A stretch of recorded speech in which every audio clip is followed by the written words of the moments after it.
This is the fourth year in succession that I have had the privilege of hosting the Parliamentary Book Awards, this year, sadly, online. But actually, the last year has taught us how important books and reading are. We've all read more, probably, than we have before. So we've got a great selection from which to choose the awards this year. And I would say what I always say, working together with you has been a pleasure, and never has a year been more important. So thank you for the work you do. Good luck to those who win the Parliamentary Awards this year. And I hope that one of the lasting legacies of the pandemic is that we will enjoy more books more often in our daily reading.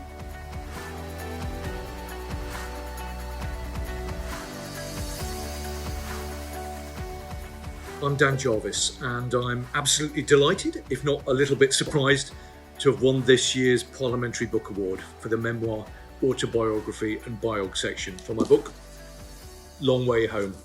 I'm so grateful to receive this award, and I'm very grateful to everybody who voted for me, my colleagues in Parliament, and I'm very grateful to my publisher, Little Brown, and to my agent, Kate Barker. This book was something of a labour of love for me. It took 5 years to piece it all together, and it is a tough read in places, but it's been made incredibly rewarding by people from right around the world getting in touch to say that they read it, they enjoyed it, and they found it worthwhile. And I'm really grateful to all those people who've been in touch to say that. So thank you to all of you.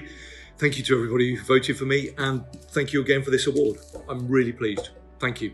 Normally we would have met in Parliament, of course, and we would have been raising a glass and gathering together, and hopefully next year we will be able to do that again, because it's always a highlight of the event year.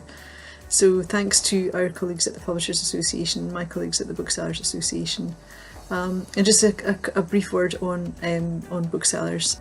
They've had a very torrid year during the last 12 months.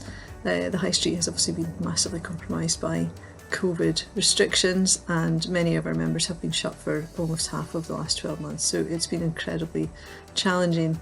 They have been resilient beyond any imagining. They are incredibly hardworking, creative, entrepreneurial across the independent sector and in the chains also. And even whilst closed, they have been incredibly resilient and resourceful about how to keep selling books to book lovers and book customers.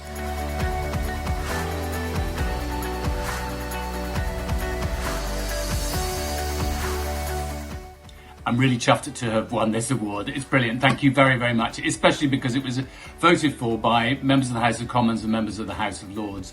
And one of the things I've tried to do in this story about a bunch of gay and bisexual MPs from the 1930s who fought against Britain's policy of appeasement because they believed that we had to defeat fascism was of trying to bring to life the drama that is often there in the Palace of Westminster. And I was really fortunate to have some papers and other documentation that has never been used before. I really hope that people like the book, but more importantly, that they like the people that I'm writing about, because I think they were absolute heroes and all too easily forgotten. So thanks very much to you and to them, the Glamour Boys. In a recent poll, 41% of people said they read more during lockdown, in part because it made them feel better. Reading can of course make us feel better, but it can also grant us access to different experiences and opinions. And this is especially true of political writing, which has helped to document some of the most important moments in our history, drawing back the curtains, inviting readers in. Publishing and politics have a long-standing connection, from inside an election campaign to the individual behind the political persona. Publishing has listened and shared stories regardless of party, policy or polling. As the shortlist for this year's Parliamentary Book Awards shows, some incredible books have been written and published this year. This is despite the challenges of COVID-19, and also because of it. There's never been a more urgent need for writing of all kinds than when paying witness to the events we've seen in 2020. My congratulations go to all the winners. I look forward to reading many more books by parliamentarians in the months and years to come.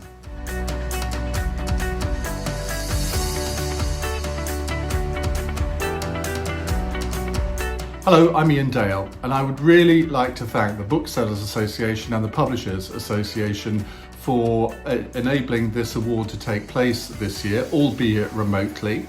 I'd like to thank you for awarding this book, The Prime Minister's, the Book of the Year by a non-parliamentarian. I'm a contributor to it. I wrote one of the essays on Boris Johnson, but there are 54 other people who contributed to it too, and they deserve as much of the praise as I do for editing it. So we would all like to thank all the MPs and parliamentarians who voted for this book to win.